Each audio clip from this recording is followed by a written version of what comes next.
They lie and they lie and they lie and they lie and they lie and they lie and they lie. We already knew that the demon that hangs over this nation of Israel was going to lie anyway in response to the ICC warrants for his arrest. This is, obviously a long time coming, and he's going to prop up whatever narrative in order to make a defense for him, comparing himself to innocent Jews in the past who were put through kangaroo courts. Only that it's very obvious every human rights organization on this planet that is worth their salt, from Amnesty to Oxfam to these large scale operations, UNICEF, they all say that Israel is committing war crimes. At the very least, genocide most likely is happening. So obviously, there's nothing really to be said other than this man is just doing PR for his own actions. He's trying to protect the image of this nation long term into the future. Now, that's obviously to be expected. Now, how will the America First, the pro-Trump America First, less money going into military spending, less, more isolationist view, more like, we are on our own terms. How are they responding to this? Well, Trump's own, side mistress, Elon Musk, well, he's copying, pasting, retweeting the propaganda by the demon head of Israel. So, as you can see from this. So, to me, this was not any surprise. The Prime Minister of Argentina also is about small government. It's all about putting Argentina first, and yet still they put Israel on a platform. Now, there are multiple reasons for this.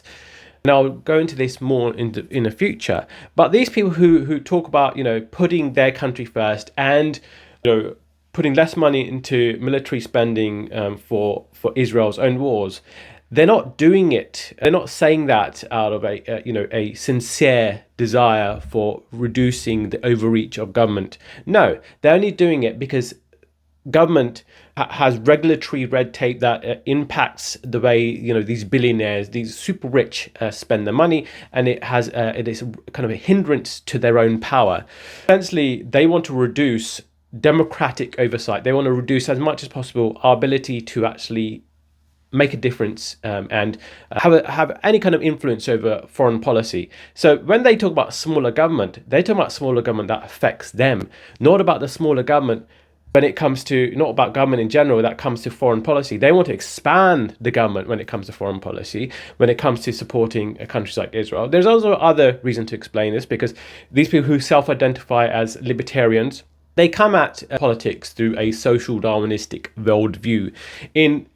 What do I mean by that? They believe in might makes right. They believe that there should be a reduced safety net for the people when it comes to things like social security, when it comes to ensuring that there's some sort of government assistance for people who are disenfranchised, who are poor, born poor, into very much, these communities that have been historically marginalized, that have been underfunded just by mere virtue of the fact that, over decades, if not centuries, these marginalized communities, especially, African American communities, but also other minority communities who don't constitute a large part of their, electorate, the people who support them, politically speaking, these communities have been run down because, of course, of underfunding. They've been, and so the wealth gap between the super rich, even between white people and black people, is widening because, of course, these historically marginalized communities have been underfunded, underserved, and they are isolated almost from the rest of the community. So much so that you've got this highly militarized police force that is pretty much, preying on the poor, relatively poorer black people who happen to be smoking weed, for example. But they believe in kind of a smaller government because they don't believe in government assistance for these people, but they do believe in using our taxes towards helping the war crimes of Israel. So they're not coming at smaller government from a a moralistic, ethical point of view. Furthermore, you have Keir Starmer, who's not even for smaller government. He's more of a centrist. What is he? Has he apologized for this video in particular? I'm very clear. Israel does have that right to defend herself, and Hamas bears responsibility. A siege is appropriate? Cutting off power, cutting off water? Well, I think that Israel does have that right. It is an ongoing situation. Obviously, everything should be done within international law, but I don't want to step away from the sort of core principles that Israel has a right to defend herself and Hamas bears responsibility for these terrorist acts. And I would call on all responsible states, particularly Middle East responsible states, to call this out for what it is and to stand with the world in utterly condemning these actions by Hamas. Because quite clearly Keir Starmer was wrong back in the day, and he has not thoroughly apologized, and he hasn't truly internalized the fact that he was pro-genocide, and he is pro-genocide, obviously, because even though he has the UK government has said that they will honor the arrest warrant for Netanyahu, still they're sending intelligence spy planes in defense of Netanyahu. So the deep state, the administrative deep state, the centrists have total control over, well, they are very much in support of Netanyahu's war. Netanyahu heads Israel, which is a geopolitical ally for America and the UK, and whilst on camera they may say for the aesthetics of justice and honor and rule-based international order, which they liberals, absolutely centrists, absolutely love, in these smoke-filled back rooms, they would otherwise contradict this in action. For them, morality is not a key component of their decision making. It's about maintaining structures of power and allegiances that would US, UK allegiances that would benefit the UK somehow long term, down the road in terms of security, but also trade. There's also an element of just deep rooted racist supremacy here that is overlooked.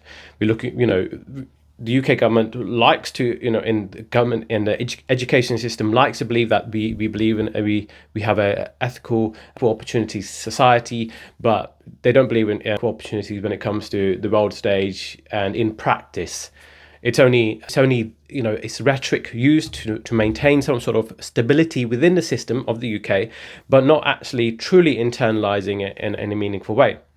Anyways, there's got much more to discuss in this. These people should be ones also facing arrest warrants for their arrest by the ICC.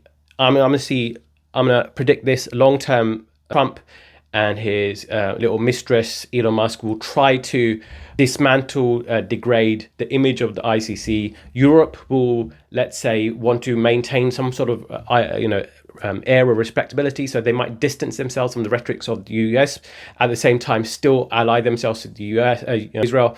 But that's where we are right now. I'll end with this video. This is kind of the real ethical standpoint, and I will always continually share this video featuring Andrew Garfield, real Spider-Man.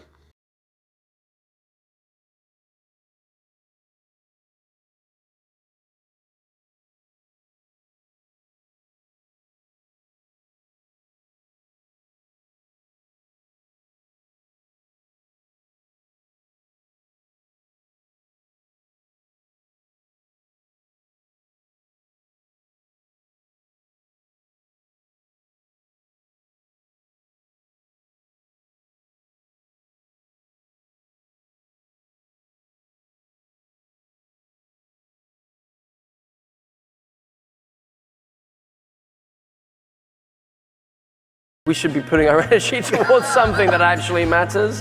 What could be more important than that right now? Yeah, maybe the lives of, I don't know, Palestinians in Gaza right now.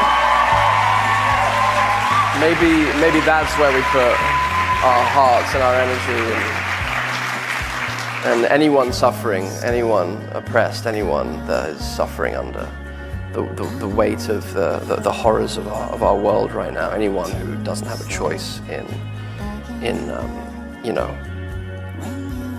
living lives of dignity, that's where our energy should be going right now.